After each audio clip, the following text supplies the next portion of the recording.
एक दफा का जिक्र है कि सिंड्रेला एक बाल रूम की शानदार पार्टी में थी। आधी रात से गुजरने वाली शानदार पार्टी के बाद सिंड्रेला ने वापसी पे इसके रास्ते में आने वाले बाग में टहलने का फैसला किया। ताहम इसका तजस्सुस उसे बाग के किनारे से बहुत आगे एक कदीम जंगल की गहराई में ले गया।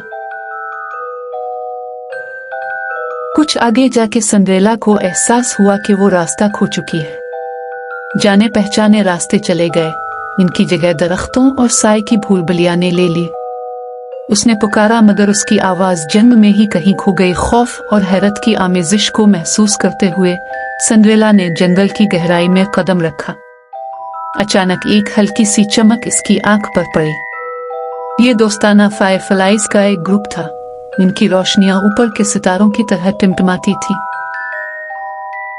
ऐसा लगता था कि वो इसे उनकी पैरवी करने का इशारा करते हैं, और उसने ऐसा ही किया। इसके दिल को एक उम्मीद का एहसास हुआ। फायरफ्लाइज इसे एक साफ रास्ते की तरफ ले गई, जहां एक अजीम अलशान बलूत खड़ा था। उसकी शाखें आसमान तक पहुंच रही थी। बलूत के नीचे एक बूढ़ी औरत थी। इसने अपने आप को जंगल के मुहाफिज के तौर पर मुतारिफ कराया। सिंड्रेला ने इसे बताया कि वो रास्ता भूल गई है। इसने घर वापस जाने की अपनी ख्वाहिश बताई और गार्डियन ने समझदारी से सर हिलाया। उसने सिंड्रेला को एक क्रिस्टल चप्पल दिया, जो उसने पार्टी पर पहनी हुई चप्पल से भी ज्यादा चमकदार थी। गार्डियन ने कहा, ये चप्पल आपको घर की तरफ रहनुमाई करेगी, लेकिन याद रखें, सफर इतना ही अहम है जितना मंजिल। सिंड्रेला ने वो चप्पल पहन लिए और वापसी का सफर शुरू किया। जंगल जिंदा हो गया। मखलूक उसकी रहनुमाई कर रही थी। इसके रास्ते में फूल खुल रहे थे और दरख्त सरगोशी कर रहे थे। इसे चैलेंजों का सामना करना पड़ा, लेकिन हर कदम के साथ वो बहादुर और समझदार होती गई। जादू के जंगल में अपने गैर मुतवक्के सफर के दौरान सिंड्रेला का सामना कई जादुई मखलूक से हुआ और उनसे दोस्ती की। सिंड्रेला और जादू के जंगल से इसके नए मिलने वाले दोस्तों ने अपनी दोस्ती को जादुई दावत के साथ मनाने का फैसला किया। दावत का पिंडाल चांदनी की नरम चमक में नहाया हुआ एक साफ सुथरा था, जिसमें कदीम बलूत का दरख्त मरकज के तौर पर ऊंचा खड़ा था। सरगोशी करने वाले विलो आहिस्ता से झूम रहे थे, ऊपर से एक कुदरती छतरी बना रहे थे, जबकि मूनलंट खास बैठने का इंतजाम करते हुए इर्द गिर्द घूम रहे थे। बरूक अप्सरा अपनी सुरीली आवाजों के साथ करीबी नदी से क्रिस्टल जैसे साफ पानी के फवारे बनाते, जो सजावट और ताजगी दोनों का काम करते। फायरफ्लाई ऊपर मंडला रहे थे। उनकी रोशनियों ने एक फानूस बनाने का काम किया और जगह को सुनहरी रोशनी से मुनव्वर किया।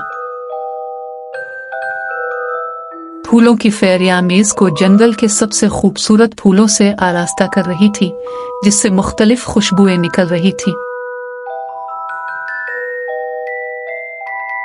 एल्डर सट्यूक तमाम मेहमानों के लिए अमन और हिफाजत को यकीनी बनाते हुए एक किनारे पर मुहाफिज खड़ा था। जैसे ही दावत शुरू हुई, अलोह अपनी शाखों पर बैठे हुए दावत के खुलते ही सबको आवाजें लगाने लगे। चहचहाती गुलहरियों ने पकवानों की एक सफ पेश की, हर एक आखिरी से ज्यादा लज्जत बख्श। ऐसे फल थे जो धूप और हंसी का मजा चुकेती थे, गिरीदार मेवे जिनमें जंगल का जाका था, और रसीले बीर थे जो बहुत ही मीठे थे।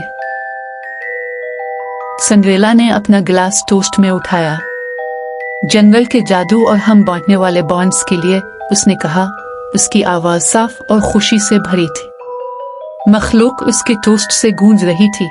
इनकी आवाजें दोस्ती और इत्तेहाद के कोर्स में घुल मिल रही थी। जैसा कि जादुई मखलूक और सिंड्रेला कहानियां और हंसी बांट रहे थे, दावत रात देर तक जारी रही, बरूक अब्स की मौसीकी और फायरफ्लाइज के रक्स के साथ। ये सहर की रात थी, गैर मुतवक्के सफर का जश्न जिसने उन सब को इकट्ठा किया था। जब दावत खत्म हुई और मेहमान रवाना हुए तो सिंड्रेला ने भी वापसी का रास्ता लिया। इसका दिल उन यादों से भरा हुआ था जो जिंदगी भर रहेगी।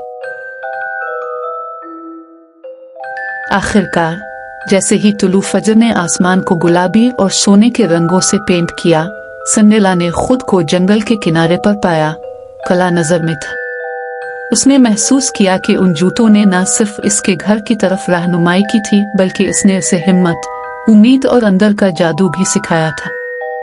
और इस तरह सिंड्रेला अपने शहजादे के पास वापस आ गई। इसका दिल नई कहानियों से भरा हुआ था।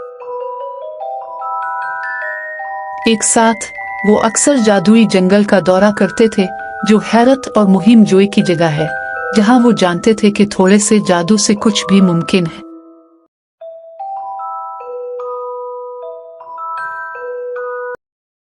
For dolls and fairy tales, please like, subscribe my channel and press the bell icon.